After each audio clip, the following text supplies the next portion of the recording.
দেশের বিভিন্ন স্থানে শ্লীলতাহানি, ধর্ষণ, ছিনতাই, ডাকাতি সহ বেশ কিছু ঘটনা কিন্তু আমরা লক্ষ্য করেছি এবং সেই ঘটনার পরিপ্রেক্ষিতে গত রাত ৩টায় কিন্তু স্বরাষ্ট্র উপদেষ্টা প্রেস ব্রিফিং করেছে তার নিজ বাসভবনে। এবং এই পরিস্থিতিতে দাঁড়িয়ে আসলে বাংলাদেশের আইন শৃঙ্খলা পরিস্থিতি নিয়ন্ত্রণ করতে এই সরকার কতটুকু সফল বলে আপনি মনে করেন? আজকে তো ধরেন ৭ মাস অতিবাহিত হচ্ছে। তো আইনশৃঙ্খলা পরিস্থিতি স্বাভাবিক রাখার জন্য যেই ধরনের উদ্যোগ নেওয়া প্রয়োজন ছিল, আমার কাছে মনে হয়েছে সরকার সেটা করতে পুরোপুরি ব্যর্থ হয়েছে। এত মাস হয়ে গেল, আপনি পুলিশের মধ্যে যে অস্থিরতা সেটাকে এখনও কাটিয়ে তুলতে পারেননি। এবং সেখানে স্বৈরাচারের যারা দোষর ছিল, প্রত্যক্ষ পরোক্ষভাবে জড়িত ছিল, তারা অনেকেই কিন্তু এই সব বাহিনীতে রয়ে গেছে বিভিন্ন পর্যায়ে। যদিও আপনারা অনেকে রিপেয়ার করার চেষ্টা করছেন, কাউকে ছুটিতে পাঠাচ্ছেন, কাউকে বাদ দিচ্ছেন, হ্যাঁ, তো সেই জায়গাটা আরও একটু শক্ত অবস্থান নেওয়া দরকার। তারপরে আইনশৃঙ্খলা বাহিনীর অনেক সদস্য পালিয়ে আছে, হ্যাঁ, যেহেতু তারা খুবই ঘনিষ্ঠ ছিল শেখ হাসিনা সরকারের। তো নতুন করে তো নিয়োগ দেওয়ার প্রয়োজন ছিল খুব দ্রুততম সময়ে। এবং সেখানে আপনি এই যে আন্দোলনে যারা আমাদের যুবক তরুণরা সামনের কাতারে ছিল, সংগঠক ছিল, তাদেরকেও তো আপনি চাকরির সংস্থান করতে পারতেন। এবং প্রায় ২,০০০ লোক শহীদ হয়েছে, তাদের পরিবারগুলোর চাকরি দেওয়ার কথা, সেখানে আপনি তাদেরকে নিয়ে আসেন, সেটাও আপনি পারেননি। না পারাতে হয়েছে কি, ওই পুরানো লোকজন দিয়ে আপনি চালাচ্ছেন এবং তাদের মধ্যেও একটা আতঙ্ক, তারাও যে আন্তরিকভাবে কাজ করছে সেটা আমরা দেখছি না। এবং থানাগুলোতেও মন মানসিকতার কোনো পরিবর্তন হয় নাই।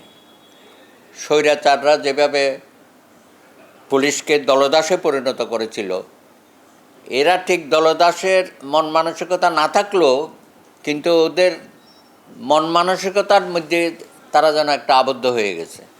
জনগণও সেখানে কোনো সেবা পাচ্ছে না। সুতরাং সরকার কেন ৬ মাস সময় নিল এই কার্যক্রমটাকে গতিশীল করা? তো প্রয়োজনে আপনি যারা বিগত সরকারের আমলে তাদের পদ পদবি বা পদোন্নতিতে তারা ডিপ্রাইভ হয়েছে, আপনি তাদেরকে নিয়ে আসেন। কন্ট্রাক্ট সার্ভিসে বোধহয় কয়েকজনকে নিয়েছেন, আরও নেন, তার সাথে নতুন নিয়োগ দিয়ে করেন। এবং আইনের কঠোর প্রয়োগ সেটা আমরা দেখতে পাচ্ছি না। তো আপনি হলেন একটা নিরপেক্ষ সরকার, তো নিরপেক্ষ সরকারের এত পিছুটান থাকার তো কথা না।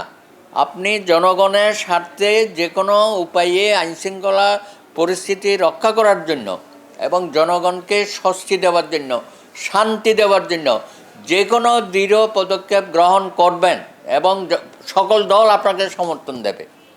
আমরা ইতিমধ্যে দেখছি যে বৃহৎ রাজনৈতিক দল বিএনপি, তার কিছু নেতাকর্মী বিভিন্ন জায়গায় অনিয়ম করছে বা বিভিন্ন রকমের দখলের মধ্যে ঢুকে গেছে বা চাঁদাবাজি, তাদের বিরুদ্ধে ব্যবস্থা নিচ্ছে।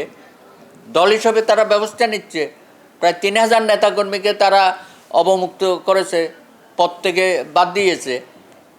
তো তারা তো করে, তা আপনি কেন করতে পারেন না? আপনাকে কি কোনো বাধা দিচ্ছে? কেউ বাধা দিচ্ছে? সুতরাং আপনি যদি আমাকে বলেন যে আইনশৃঙ্খলা কতটুকু উন্নতি দেখছেন, আমি বলতে মোটেই উন্নতি দেখছি না। প্রতিদিন প্রতি মুহূর্তে এটা অত্যন্ত নিম্নগতির দিকে যাচ্ছে এবং রাস্তাঘাটে চুরি, ডাকাতি, রাহাজানি, হত্যাকাণ্ডগুলো সংঘটিত হচ্ছে, এমনকি দর্শন হচ্ছে বিভিন্ন জায়গায়, বাসে, সেগুলো আমরা দেখেছি।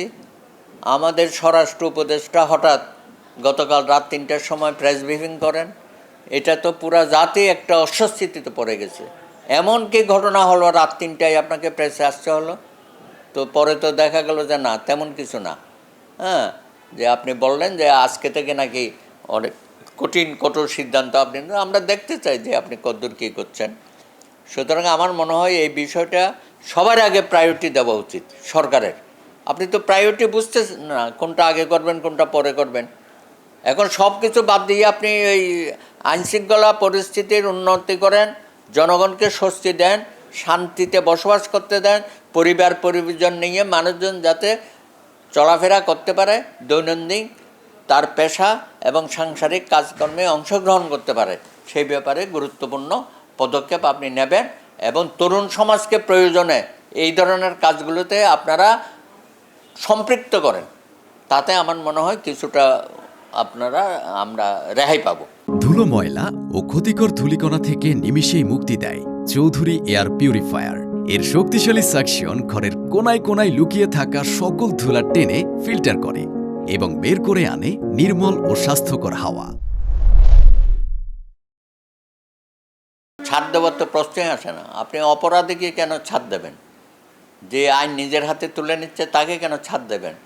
যে সমাজে অন্যায় কাজ করছে তাকে কেন ছাড় দেবেন? সুতরাং আপনি এই যে ছাড় দেওয়ার কথা বলেছেন, এইটা সঠিক হয়নি।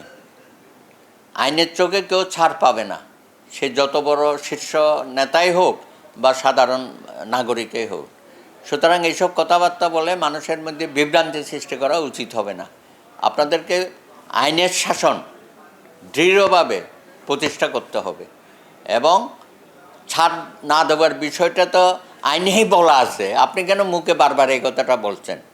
বরঞ্চ আমরা বলবো যে নিরপরাধ ব্যক্তি যেন হয়রানির শিকার না হয়, সেটা কিন্তু বেশি হচ্ছে। সেটাও আরেক ধরনের আইনশৃঙ্খলার অবনতি। আপনি মূল অপরাধীকে সঠিকভাবে ধরতে পারবেন না, চিহ্নিত করতে পারেন না, বিচারের আওতায় আনতে পারছেন না। অন্যদিকে নিরপরাধ ব্যক্তিদেরকে নানানভাবে মামলা মোকদ্দমায় জড়িয়ে তাদেরকে হয়রানির শিকার করেছেন। সুতরাং আমি মনে করি যে এই সরকার আইনশৃঙ্খলা পরিস্থিতিটা জনগণের আশা আকাঙ্ক্ষা এবং জনগণকে স্বস্তিতে শান্তিতে বসবাস করার যে দায়িত্ব রাষ্ট্র পরিচালনার, সেখানে ব্যর্থ হচ্ছে।